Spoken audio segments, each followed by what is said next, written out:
Hey guys, Sure Shot Midget here doing an update on my classic Army M4. Now this was the old gearbox. Now right here after, oh my gosh, I don't even know how many rounds are put through this. It's about 2.5 years old, the gearbox is. And it finally cracked. Now when it cracked bad. Right here, this whole part is broken. And I actually put probably around 900 more rounds into it. And then the other side cracked on the bottom. The top part has yet to crack, but when I was firing it, it stopped working, and I felt like the trigger was a little mushy, like it wasn't right. And then I went to go put a new gearbox in it, and I found out my battery was fried. My LiPo, the metal was exposed, and it touched metal and fried it, apparently. So, I don't know if this mushy trigger was all in my mind, where when I put, nothing happens. I've had that happen before and it kind of fixes itself. But I had already cut the cord to get it out of my rail, so I have not decided. This is a standard G&G, sorry, not G&G, Classic Army motor. Everything in here is Classic Army except for the piston and piston heads VFC.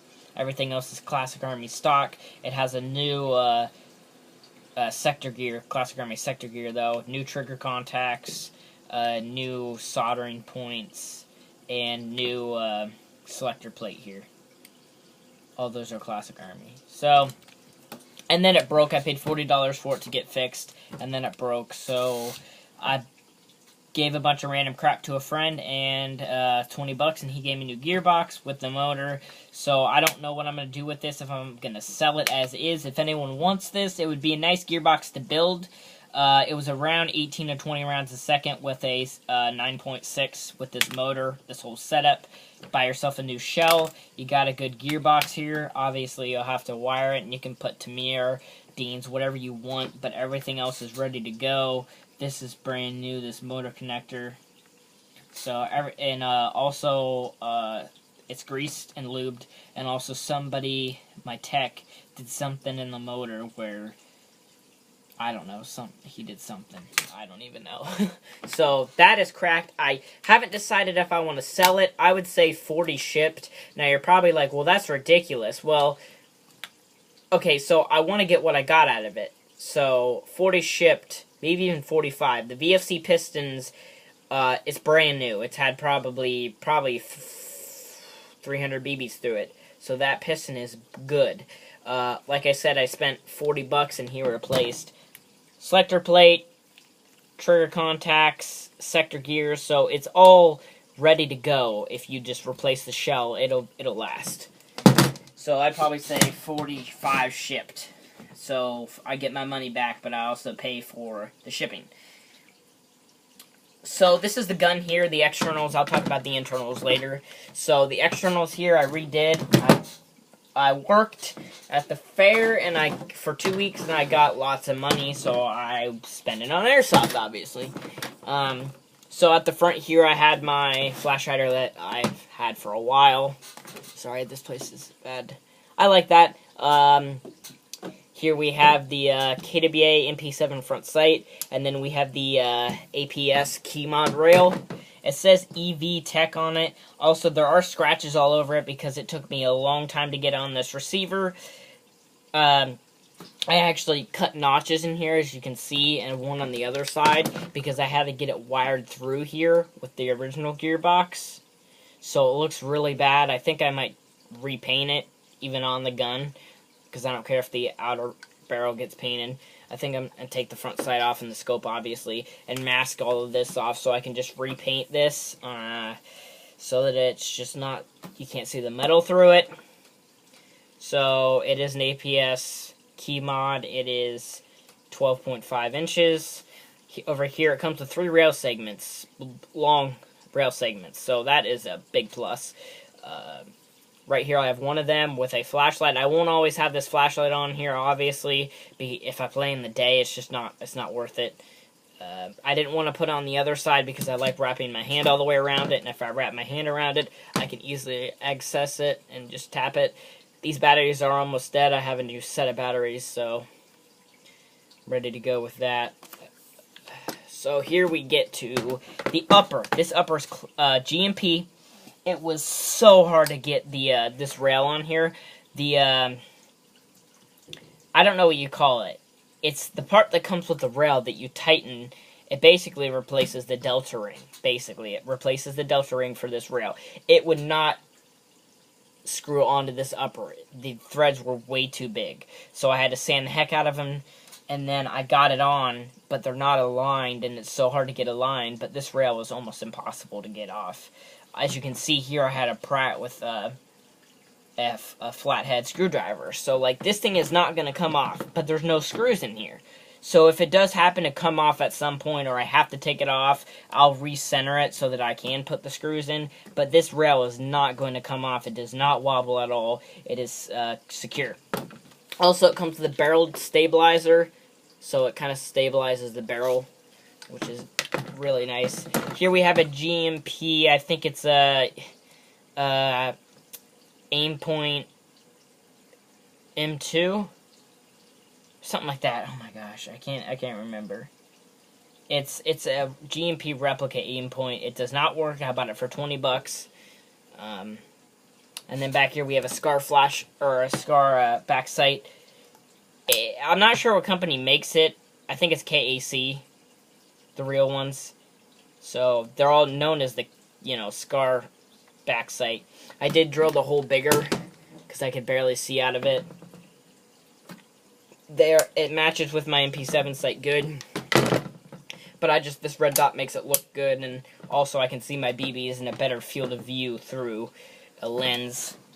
I do run E-mags. I have 7 of these 75 rounders, and then I have 2 Vietnam high caps that I use. I carry all that with me, and once in a while I will take 2 30 round E-mags. This is a broken one. This is not including my 7.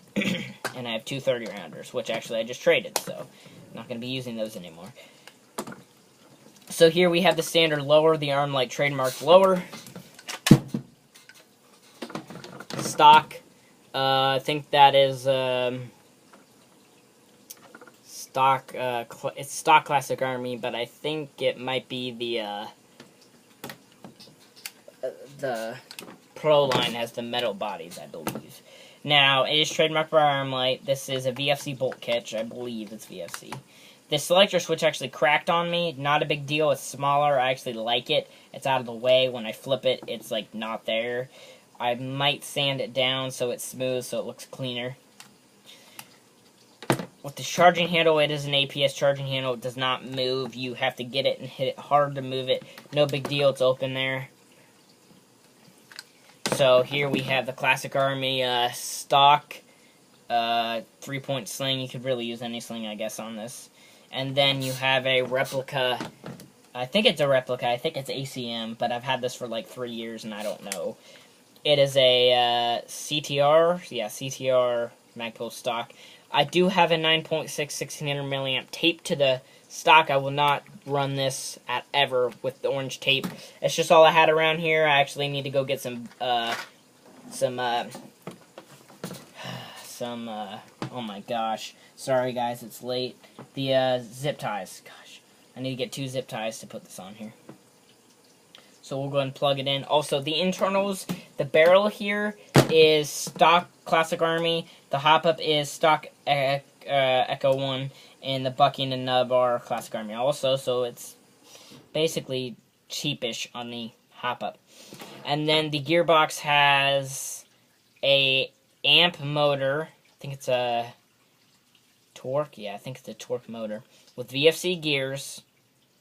A GMP piston with a new piston head that is SHS, I believe. I'm not exactly sure what everything's in here because literally he just gave it to me and was like, yeah, this motor's amp. It's got VFC gears and some GMP parts. And I'm like, okay, thanks. So this magazine catch is, it's like the real ones or gas blowbacks where they turn. I am a gas blowback user.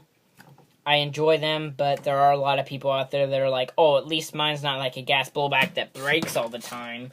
Like, people say that to me all the time, and it's like, seriously, gas blowbacks just need more maintenance. They do break quicker, but you get the recoil, you get more realism out of it, and the reason why they break quicker is because if you're gonna get a really expensive all-steel gas blowback, it won't break. But if you're getting the cheaper, like WEs or even the WOCs, just the copies, and cheaper, you're going to need to replace parts.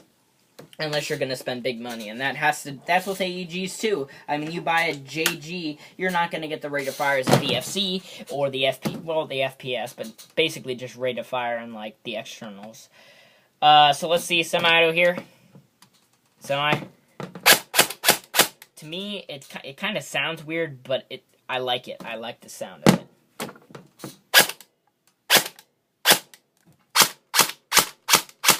I don't know the FPS, honestly. With .25s, I'm going to guess it's 320. It can't be anywhere above that.